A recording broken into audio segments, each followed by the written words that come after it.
The clouds parted over the Isles of Boreas. It was time to choose. The rebellion was in trouble.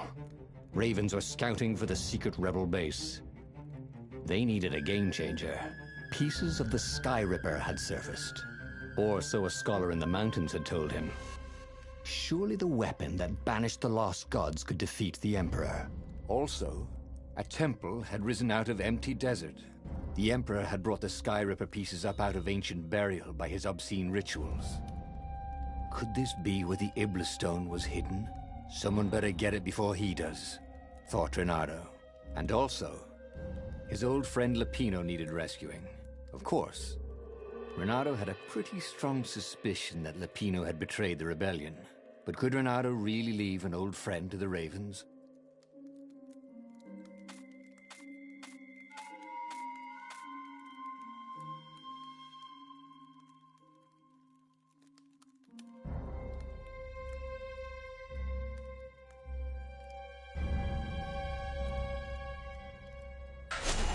The island was windswept desert. No one went there except ostriches and ostrich hunters. The Iblis Stone. It sounded ominous. It sounded powerful. If the Emperor was searching for it, it must be dangerous. And so, Reynardo went ostrich hunting.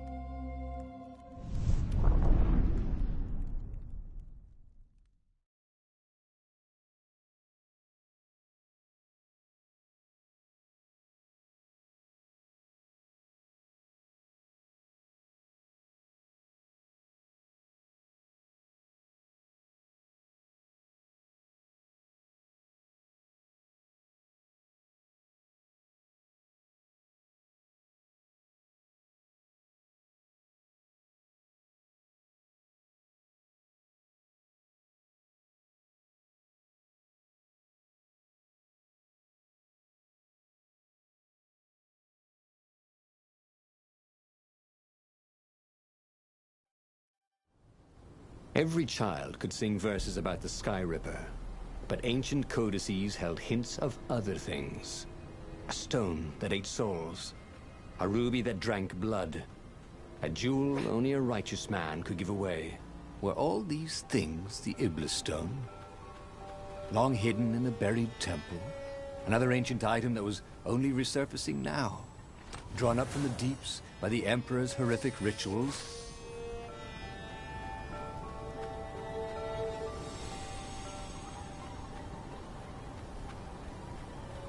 A crafting bench. Reynardo wondered what he could make with it.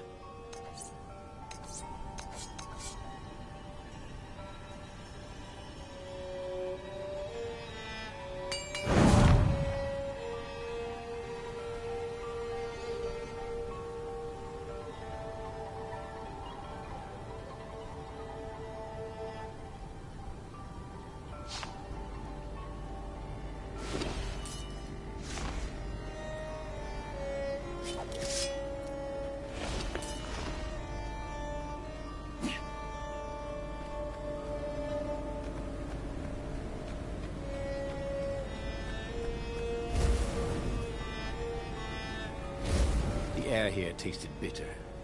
The steps were too tall for a person. The entire place felt restless, like it had been vexed to nightmare under the dust, waiting for its hour to come around at last.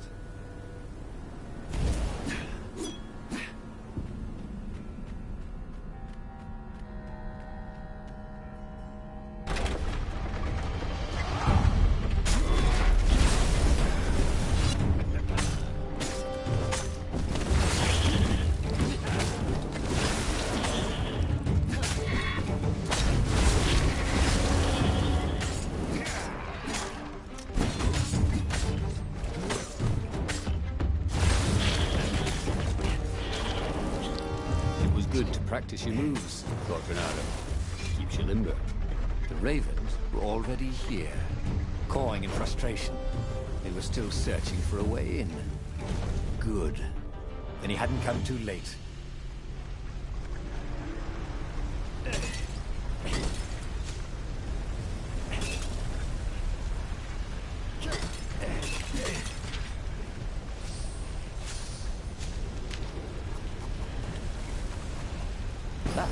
come in handy in a pinch.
He was practically sure he'd find something useful in one of these things.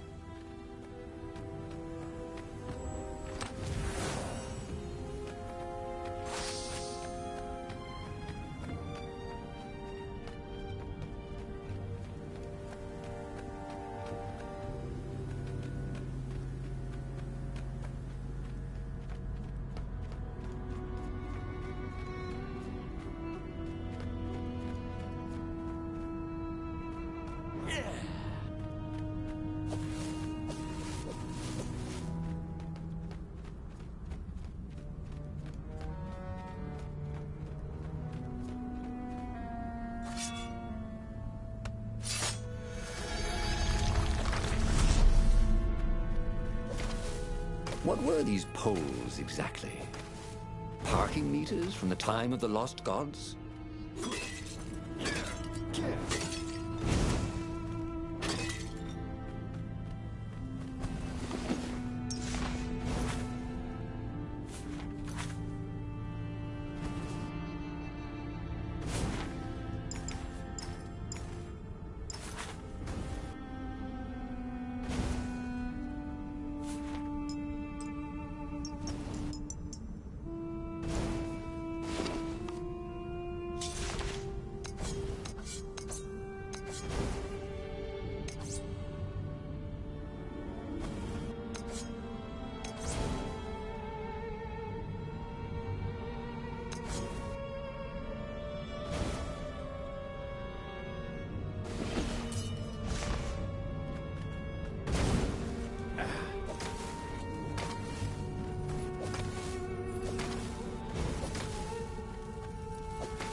Energy spheres. Easy to dodge, but boy do they sting if you didn't pay attention.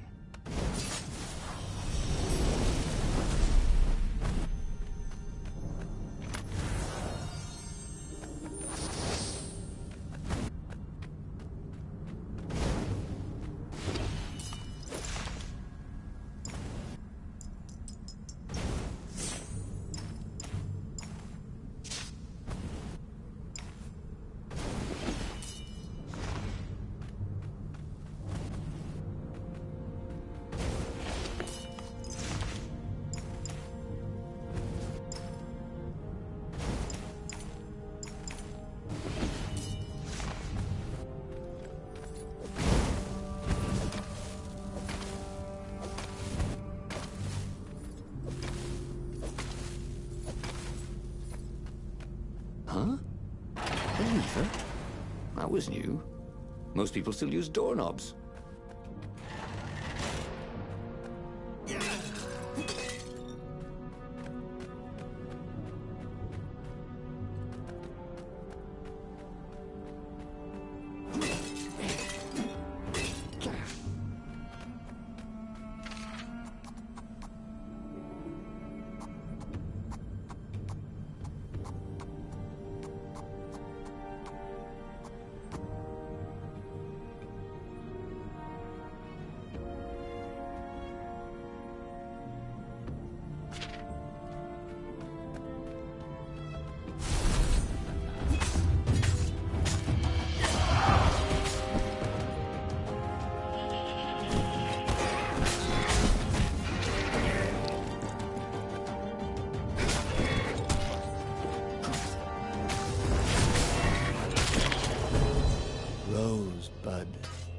he said to no one in particular as he died.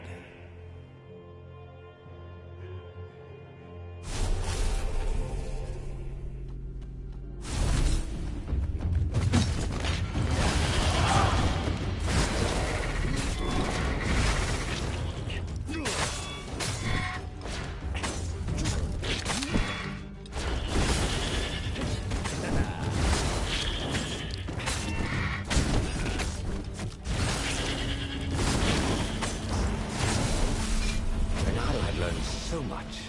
It was time to turn it into something he could use.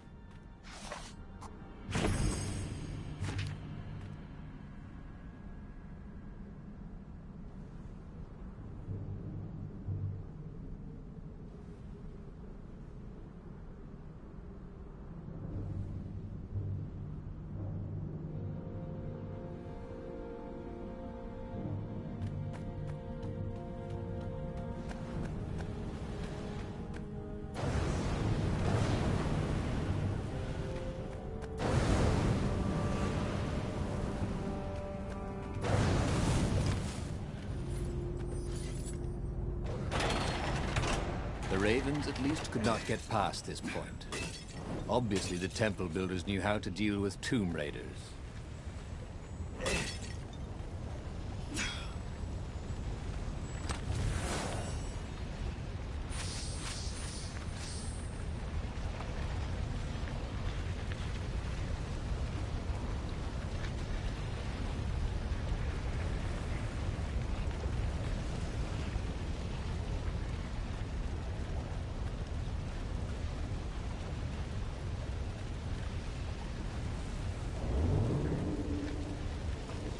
Don't look down, he told himself. Don't look down.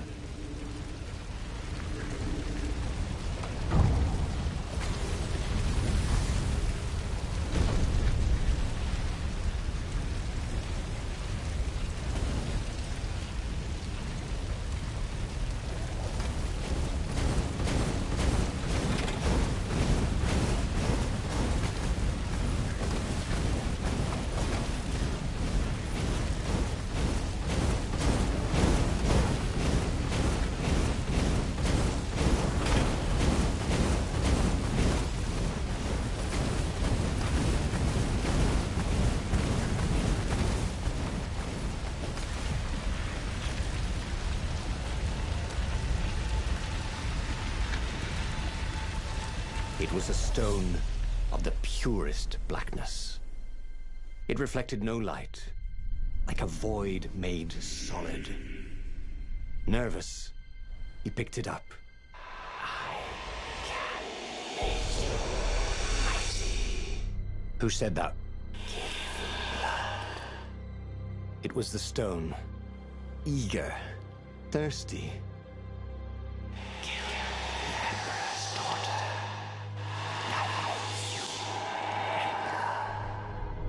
That seemed tempting and terribly wrong.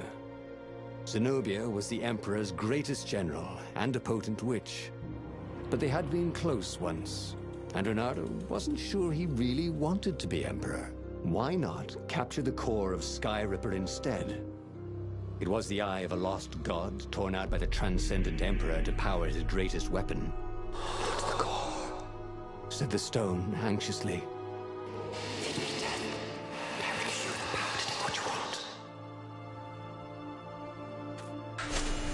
The stone bothered him. He hated being told what to do. Wasn't that why he joined the rebellion? Wasn't that why he'd refused to be a soldier? He'd agreed to come on board only if he could freelance. The stone felt a bit clingy. The sage Calaveras had told him where to find the Skyripper, a weapon capable of challenging the gods. Even without its armature, the core would still possess great power. He would go there.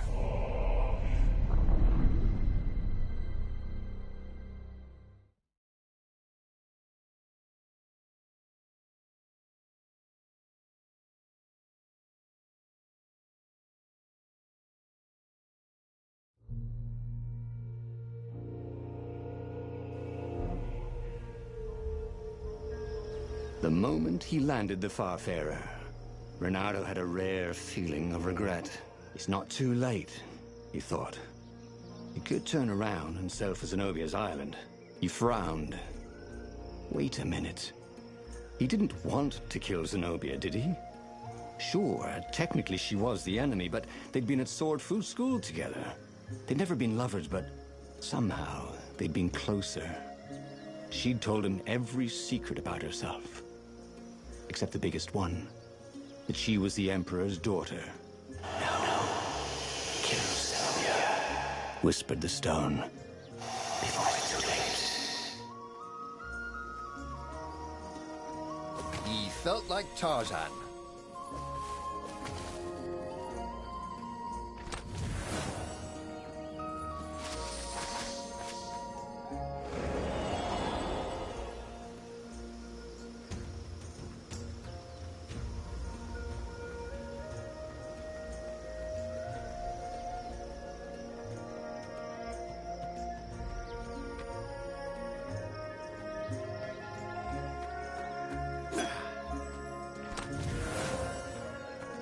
I wonder what I could make with all these sword crafting materials, thought Renato.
This chest made music when you opened it. Too bad it was Muzak. There was something sour in the air. Like the earth had ruptured over something that had been fermenting for a very long time.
Firefox, thought Renato.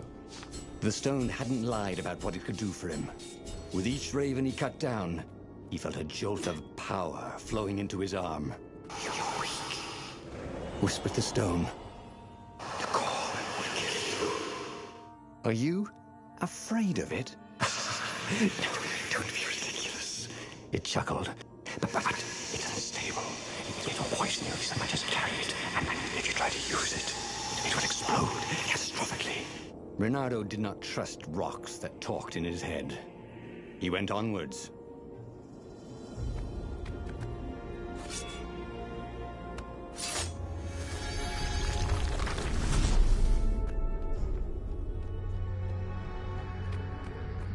So, who's your next of kin? Just wondering.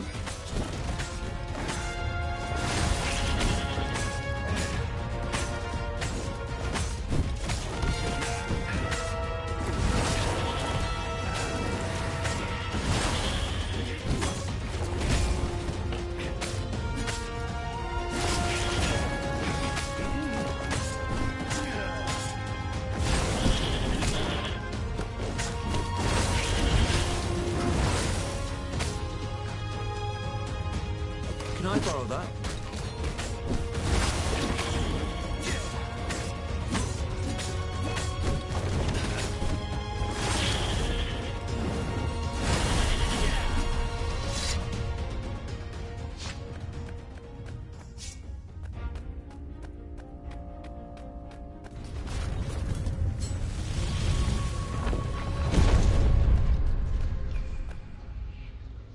As he approached the core, the stone became hysterical.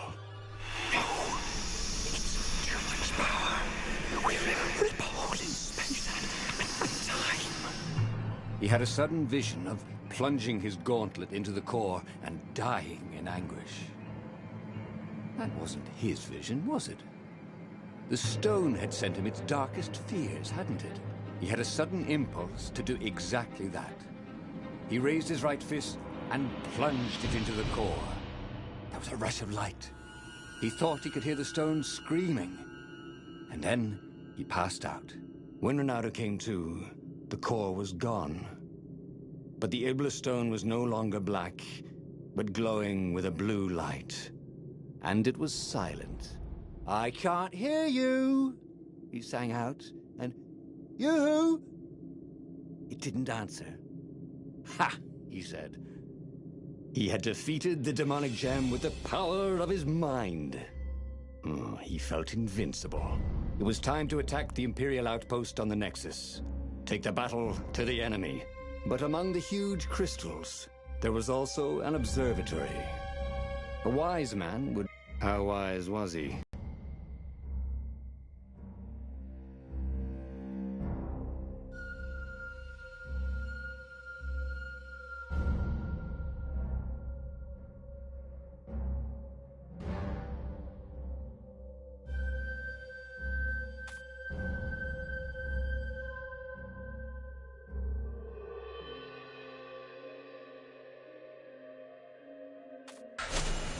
As the Farfarer made its way toward the Nexus, Reynardo could see tiny sparks in the blackness that was the Iblis stone, as if somewhere within it, the core was still spitting out energy, which the Iblis stone sucked in hungrily. You'd think the stone would want this kind of power, wouldn't it? Thought Reynardo. Well, the scientists would explain it all.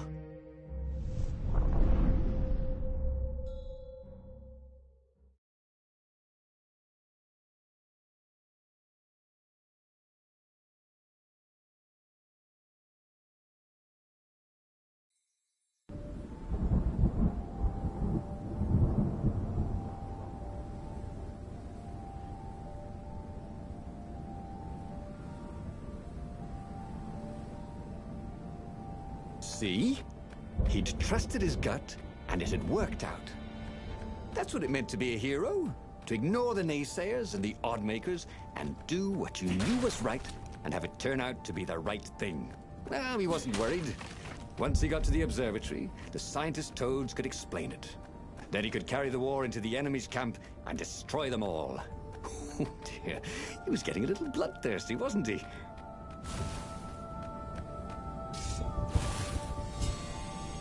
That was always a rush.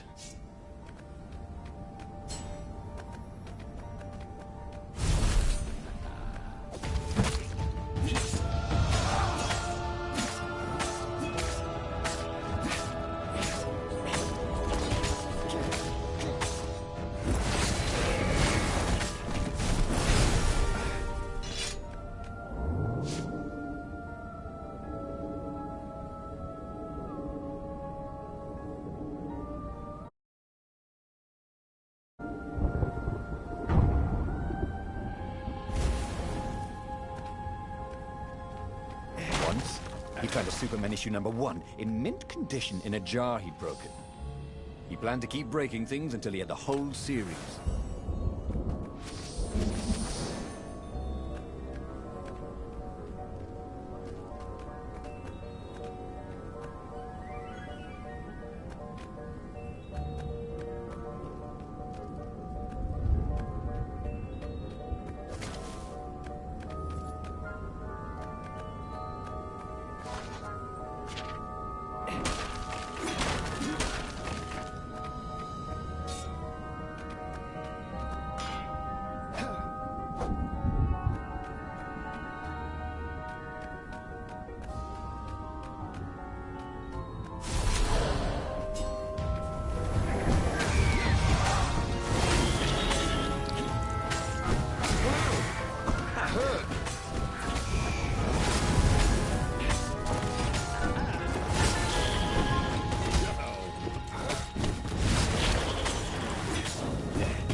Bernardo had never felt better in his life. Normally, a battle would wear him down and he would need a night's sleep. Now he felt like he could go all night and all day. He felt like people were cheering him on, and he could practically hear their applause as he slew one Raven after another.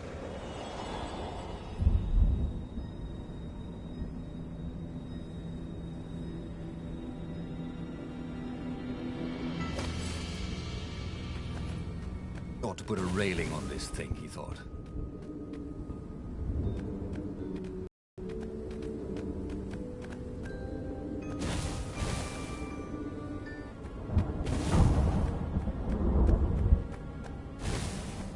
The Imperial fleet was closing in on the rebels, forcing them to come out and fight.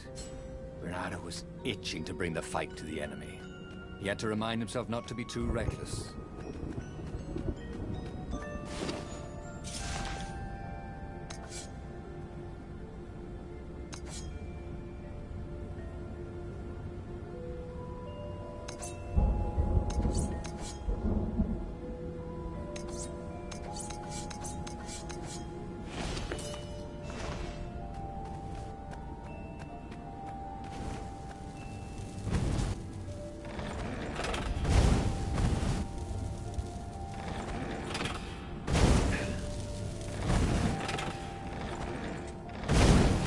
Cannon trap. Who doesn't love being shot at by cannons? And who kept these things loaded anyway?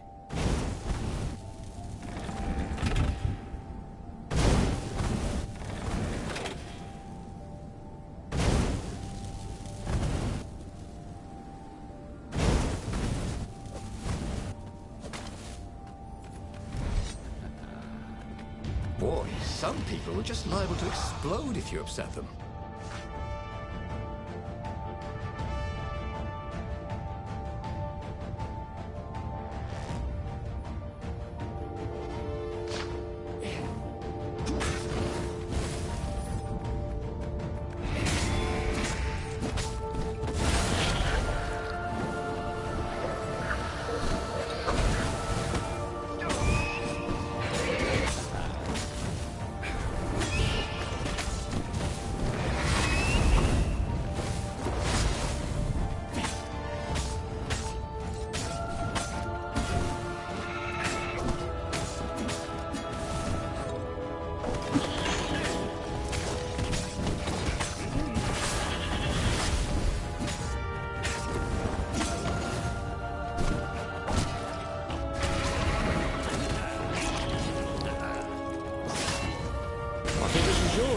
Said Bernardo, but he couldn't hear his enemy's answer.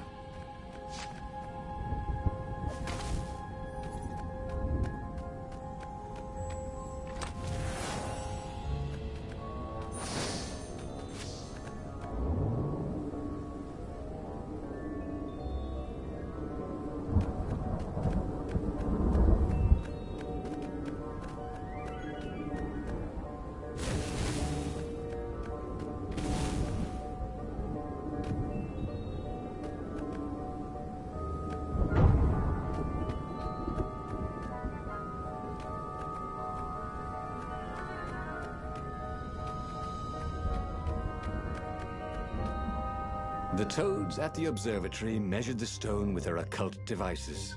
I fed it the core of Skyripper, explained Renato. No more feed blood and souls. But the core is not an unlimited energy source, said one toad. Another said, there's a feedback loop, you see, which could overload the stone. The stone doesn't actually feed on souls, claimed a third. But on pain of killing another sentient being. If you can truly be at peace with yourself, it would not overload. This was all very confusing. At peace? Yes, the mountains were peaceful and quiet, but he now had the power to turn the tides. He should report to the Rebellion Council and prepare for the decisive battle. Renato couldn't make sense of anything the toads said, and listening to them argue made him restless. The Iblis Stone had made him a power in his own right. The core had kicked the Iblis Stone out of his head by filling it with more power than it could eat. It was time to meet the leadership of the rebellion. It was time to go to the ruins where they had hidden their secret base.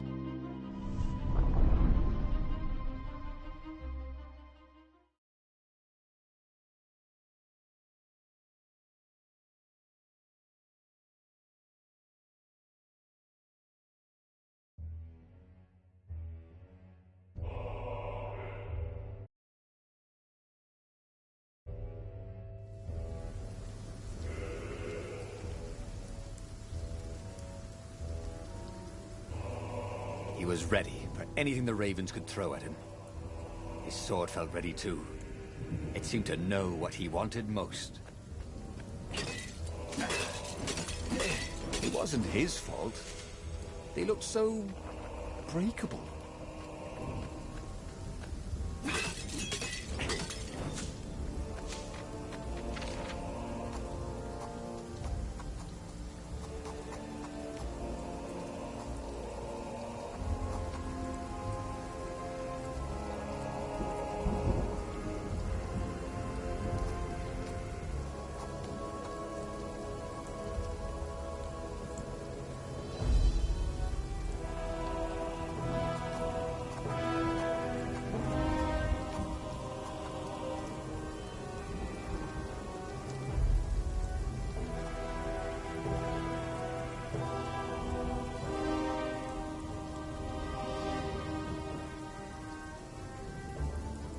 He was more and more extraordinary.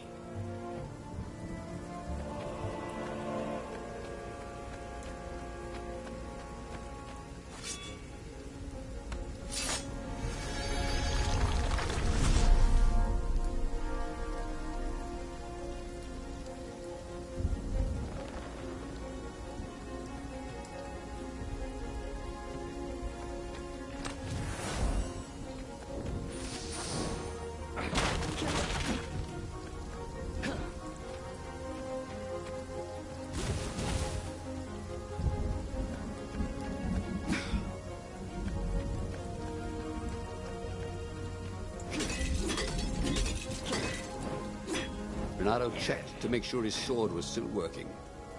Yep.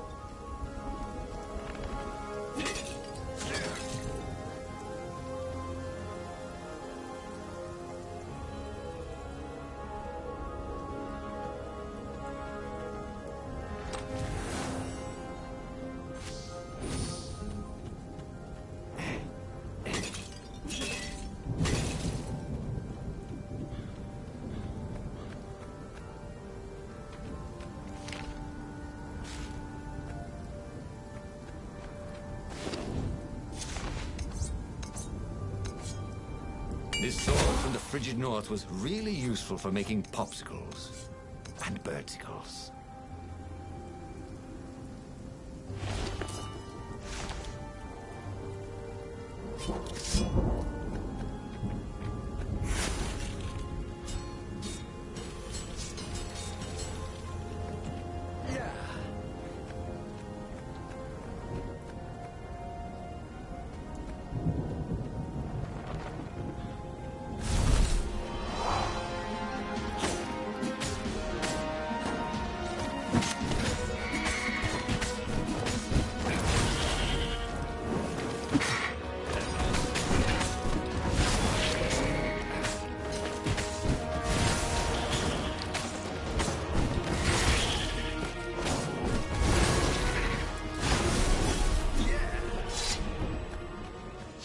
This was almost fun. Pain of killing another sentient being? What was that toad talking about anyway? He felt no pain, only pleasure as each filthy raven fell by his sword and the stone glowed brighter and brighter.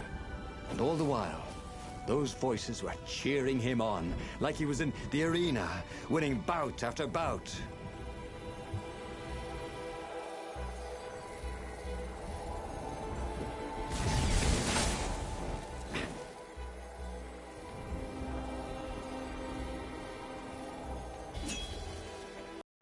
Two eyes good. One eye dead.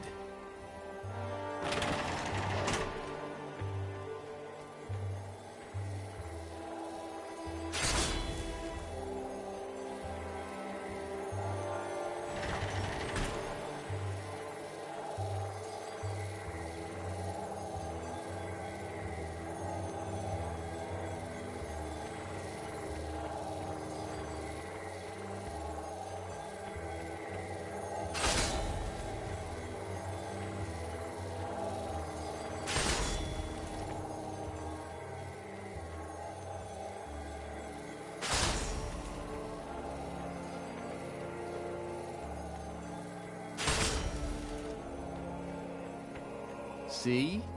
With enough leverage, you could go anywhere. The long stairs. So he was close to the rebel base. Nothing was on fire. So far, so good.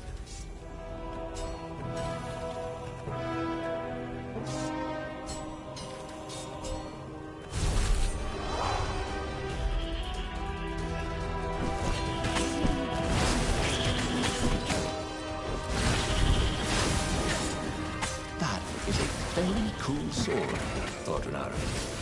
And seriously, he couldn't face Paul anymore.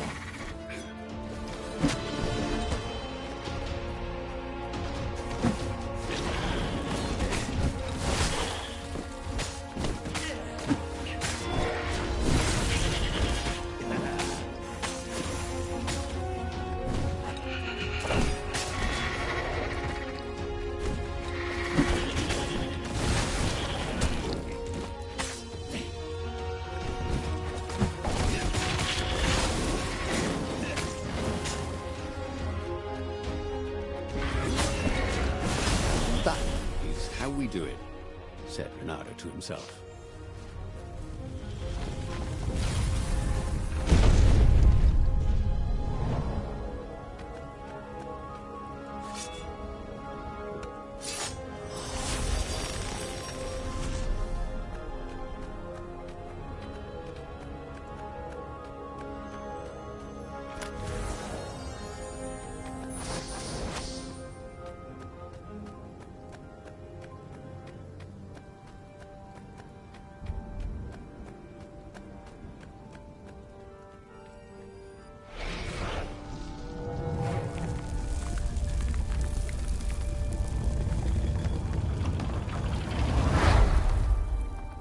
He slew and slew across the ruins and into the labyrinth that hid the secret rebel base. He was surprised not to see any defenders or even any of the council toads. When he reached the council chambers, there were still no toads, only filthy ravens. "Stop him! He's gone mad!" One raven shouted until he had hacked them all down. There was not a single toad anywhere. No doubt they'd all been taken prisoner. So it was up to him to take revenge upon the Imperial fleet. But where had they taken the council? It couldn't be good that the Empire had not only found the secret rebel base, but killed or captured everyone there. No matter. He was on a roll. He headed full speed towards the Imperial fleet. He would be the fox who took down 100 warships. He charged.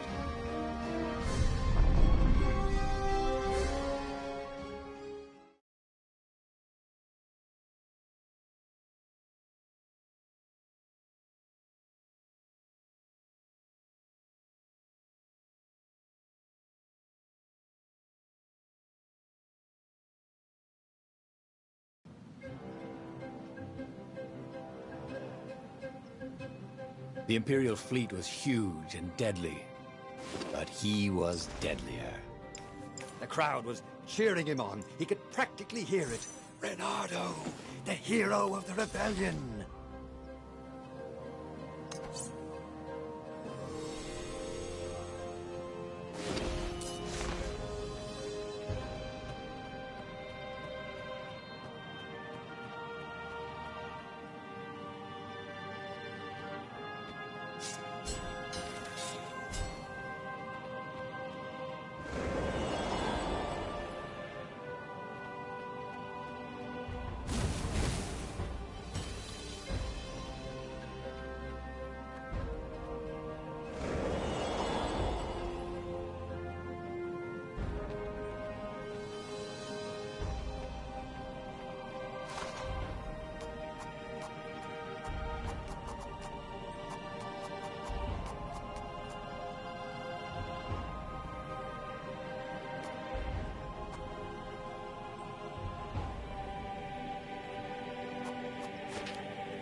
The portal was heavily guarded.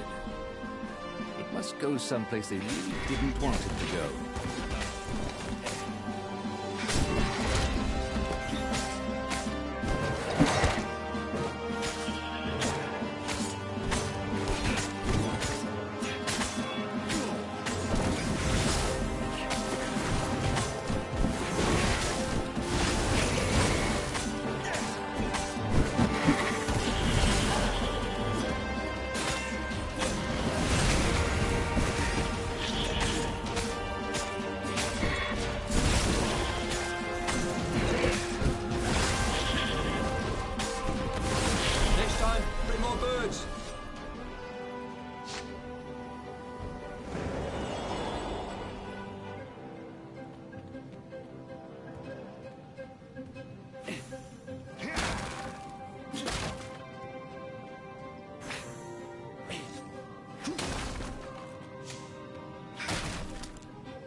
These platforms were great.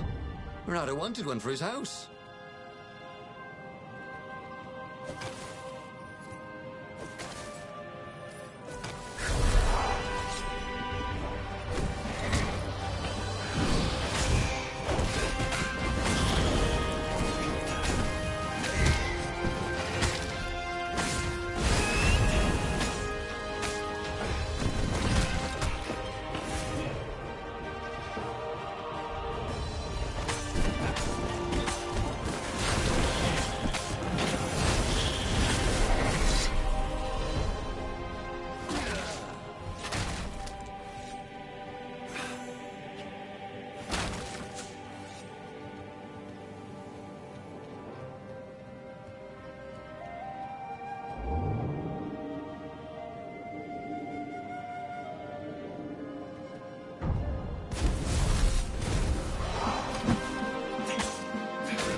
As he slew his way across the fleet, Reynardo thought he could hear a small voice whispering in his ear.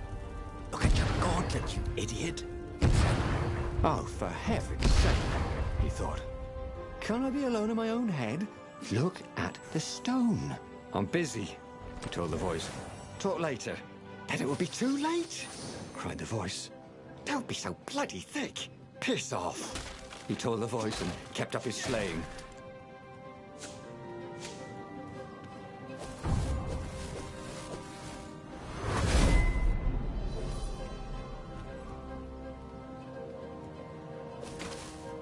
Once you try it. You're hooked.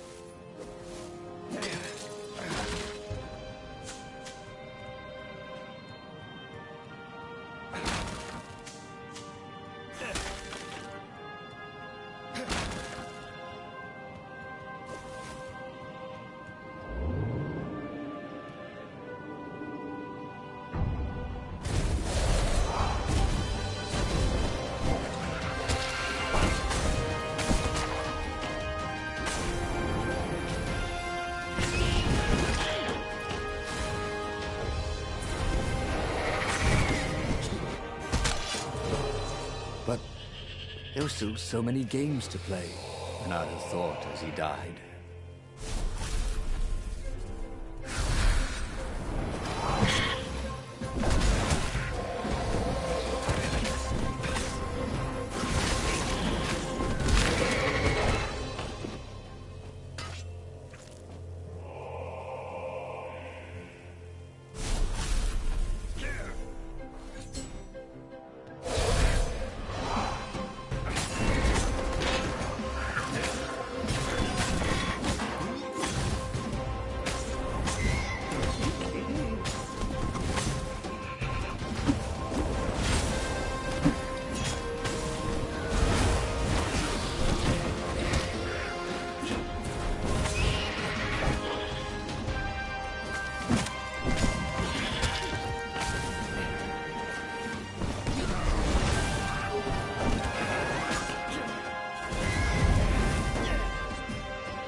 Soon he'd confront the Emperor. Funny that this whole war had come about because the Emperor feared death. And now it was coming for him. There was some sort of lesson there, wasn't there?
There was the Emperor.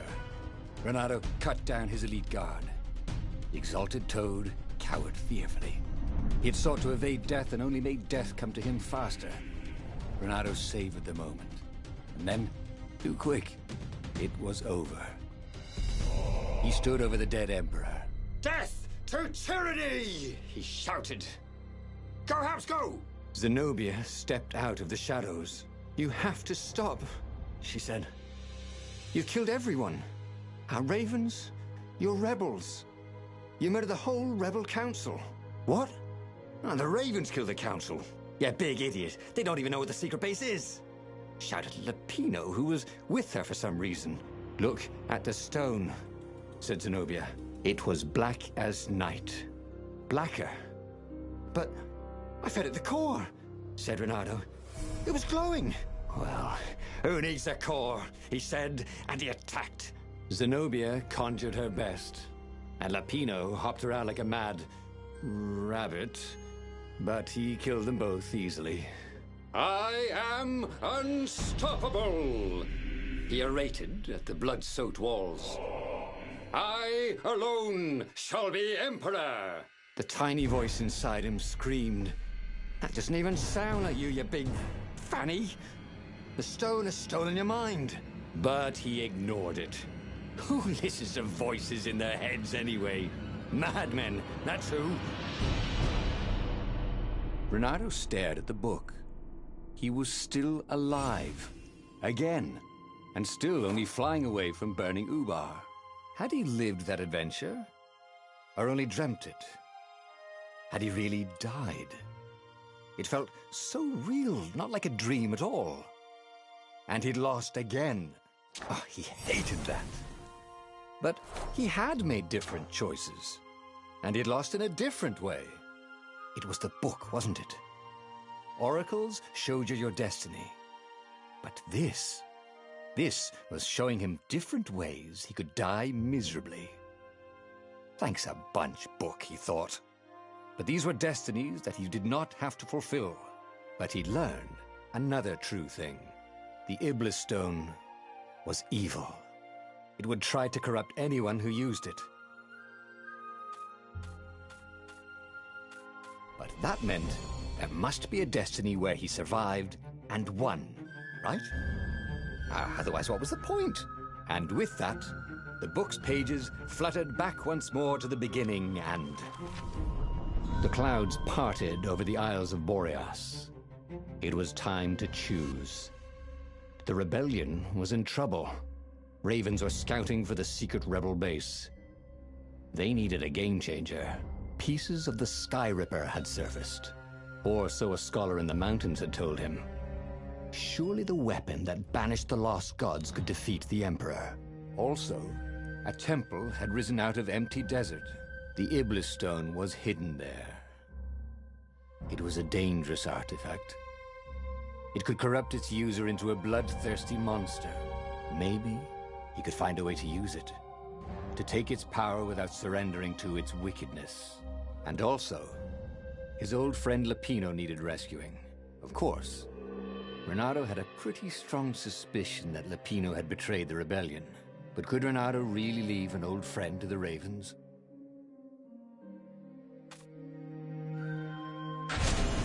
Every child knew about the Sky Ripper.